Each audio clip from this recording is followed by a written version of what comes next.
ये तूने क्या किया कान्हा?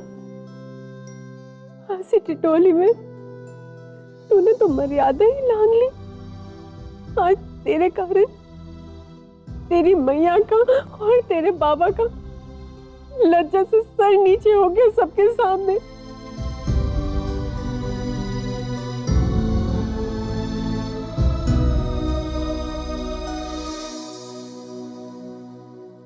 मित्र वृषभान, जो कुछ भी हमारे कान्हा ने किया वो सर्वथा अनुचित है। उसे छोटा समझकर क्षमा कर दीजिए। क्षमा तो करना ही होगा इसे। मेरी पुत्री जो विवाह करना चाहती है इसे, किंतु समझा दीजिए इसे कि दोबारा ऐसा कुछ ना करे, क्योंकि यहां प्रश्न मेरे सम्मान का है और मैं इससे कभी समझौता नहीं करूंगा। मैं समझ नहीं पा रहा हूं, इतनी छोटी बात को इतना बड़ा क्यों बनाया जा रहा है? अरे समझिए बात को, मैं बरसाना का होने वाला जमाई हूं। केवल जमाई ही नहीं, मैं बरसाना का होने वाला मुखिया भी हूं।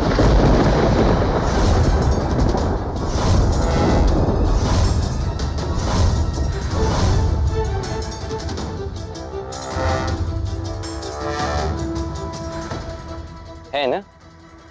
उचित कह रहा हूं ना मैं? यही तो होता है ना। अब जिसका विवाह राधा के साथ होगा वो होगा बरसाना का होने वाला मुखिया, यानी मैं। तो थोड़ा मुझसे सोच समझकर बात की जाए। और मुझे नहीं लगता कि मैंने कुछ अनुचित किया है। क्या किया मैंने? बांसुरी बजाई, कुछ कन्याओं के साथ नृत्य किया, बस। इससे आपके मान को ठेस कैसे पहुंची काका? बस करो कृष्ण।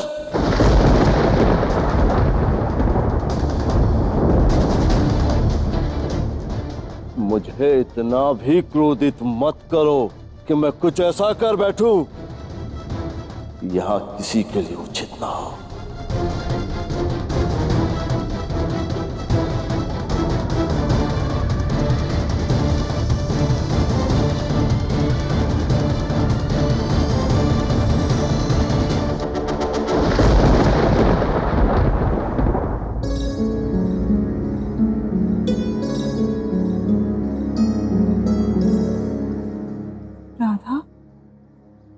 माँ, चाहे जो भी हो, मुखिया तो हमारा दामा ही बनेगा।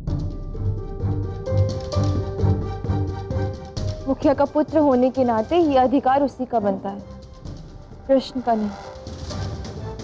और हाँ, कृष्ण ने जो भी कहा मुझे बिल्कुल अच्छा नहीं लगा। देखो राधा, हामा मुखिया बनेगा या नहीं ये मैं नहीं जानता, क्योंकि मुखिया का चुनाव प्रजा करती है। किंतु आज जो कुछ भी हुआ उसके पश्चात ये आवश्यक हो गया कि बरसाना का मुखिया कौन होगा वो हमें आज ही सुनिश्चित करना होगा, ताकि इस संदर्भ में भविष्य में कोई समस्या ना हो। हामा, तुम जाओ और सभा का आयोजन करो। जी बाबा।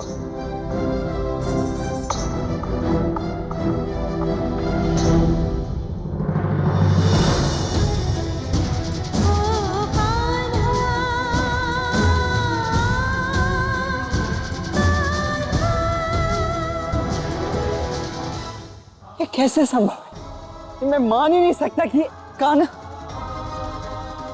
ये असंभव है, ये हो ही नहीं सकता है।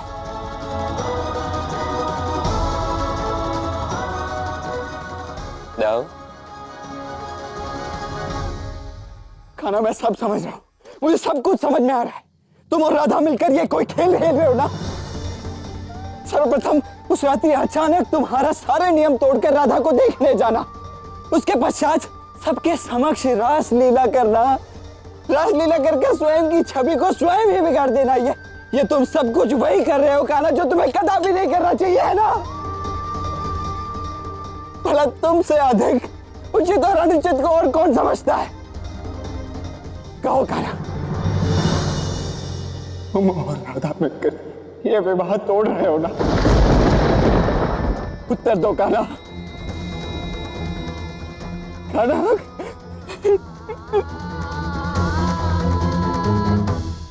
नहीं कान्हा नहीं, मैं ये कदापि नहीं होने दूंगा। राधा और कृष्ण का विवाह मेरे जीवन का सबसे बड़ा सुख है। यही मेरे जीवन का सबसे बड़ा मोक्ष है कान्हा। इसे मुझसे बची लो। राधा और कृष्ण अलग नहीं हो सकते। चाहे राधा और कृष्ण ना भी चाहे ना, तब भी उन्हें एक होना होगा कान्हा। मैं ऐसा होने ही नहीं दूंगा। मैं जाकर सबको बता दूंगा कि ये राधा और कृष्ण का खेल है और कुछ नहीं है। मैं बता दूंगा सबको। यदि आप चाहते हैं कि राधा पुत्री धर्म के पालन से वंचित हो जाए तो जाके सत्य बता दीजिए।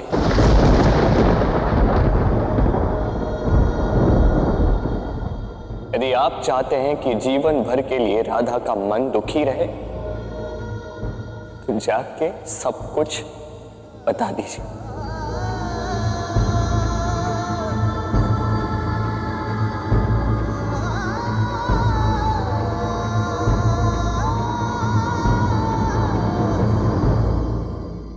मैं राधा से अनंत प्रेम करता हूं दाऊ। उसके मान सम्मान की रक्षा ही नहीं, उसके कर्तव्य पालन में भी मुझे उसका साथ देना होगा। इस संसार में मैं किसी भी प्रकार का लांछन राधा पर लगने नहीं दे सकता। राधा का नाम जपकर लोक परलोक सुधारे जा सकते हैं। मोक्ष का साधन है राधा।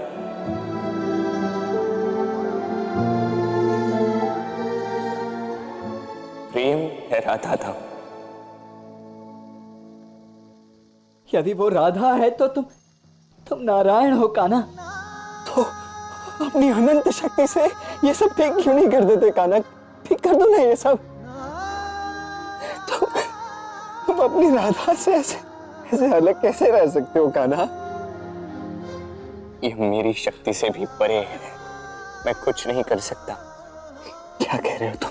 वृषभान जी ने उग्रपद जी को एक वचन दिया था। मैं बरसाना का मुखिया वृषभान अपने परम मित्र को वचन देता हूँ कि जीवन में एक बार उनकी जो भी इच्छा होगी मैं उसकी पूर्ति करूंगा। मुझे दिया वचन आपको निभाना पड़ेगा वृषभान जी। अयन और राधा का विवाह करवा दीजिए।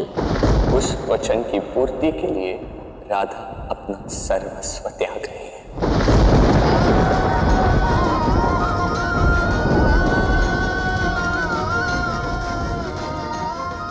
और केवल यही नहीं, ये विवाह करके मैं स्वयं नियति के विरुद्ध जा रहा था।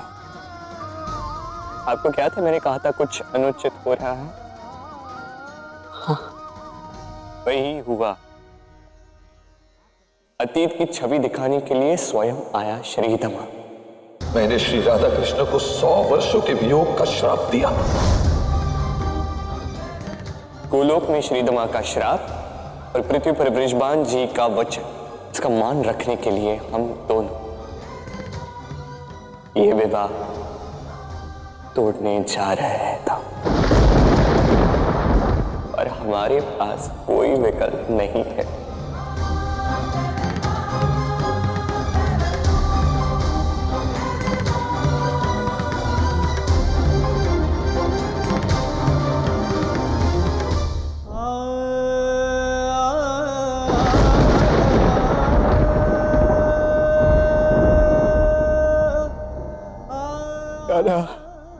आज तक राधा के लिए मेरे हृदय में जो सम्मान था ना, आज वो अनंत से भी अनंत गुना बढ़ गया।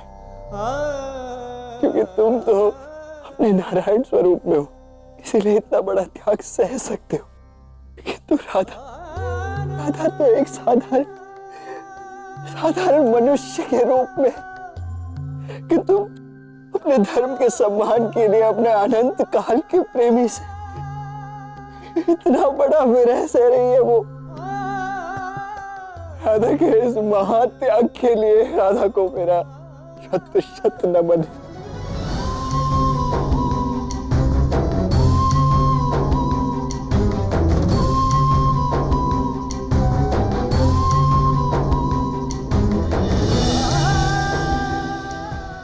क्या हो रहा है दादा?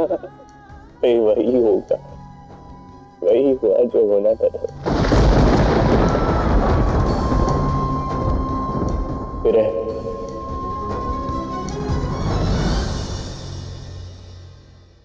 और इस विरह की यात्रा में हमें आपकी भी सहायता चाहिए होगी था।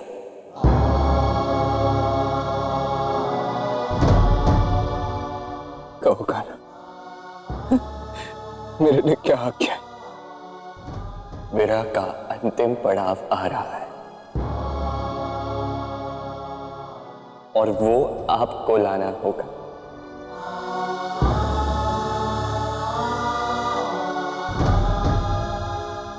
आसपास के गांव में जाइए और उनसे कहिए कि बरसाना का होने वाला नया मुखिया कृष्ण, उसने आज एक महासभा आयोजित की है और उसमें सभी को आना होगा। आपको ये करना होगा था।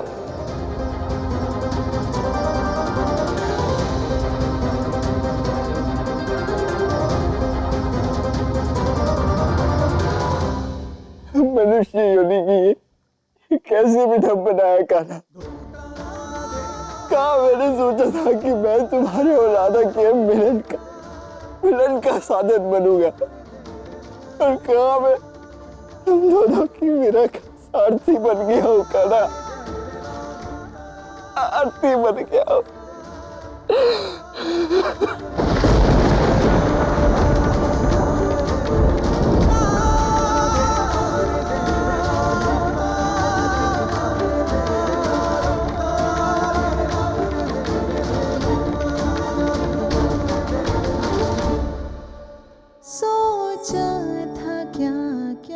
ऐसा निर्लज व्यवहार कैसे कर सकते हो कृष्ण? तुम्हारा व्यक्तित्व अधिक निम्न है या फिर इन कन्याओं का जो इतनी रात्रि में यहाँ आकर अभद्र कार्य कर रही हैं? इन्हें लोक लाज का भी भय नहीं है।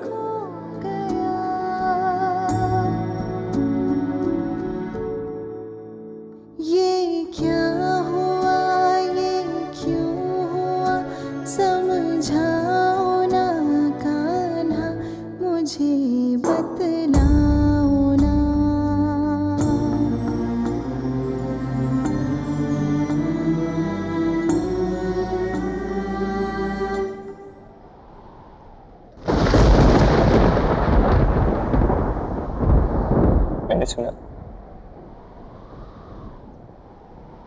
मैंने सुना कि अब तक तुमने कुछ खाया नहीं है। तुमने भी तो कुछ खाया नहीं होगा। मुझे भूख नहीं है राधा। मुझे भी भूख नहीं है।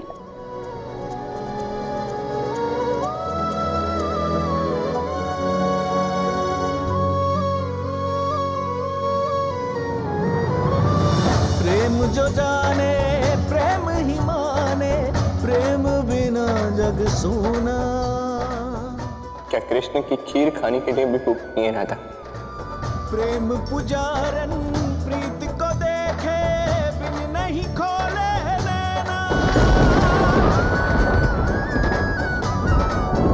ओ मन से मीत का स्वर मिल जाए, धरती अंबर सब झुक जाए।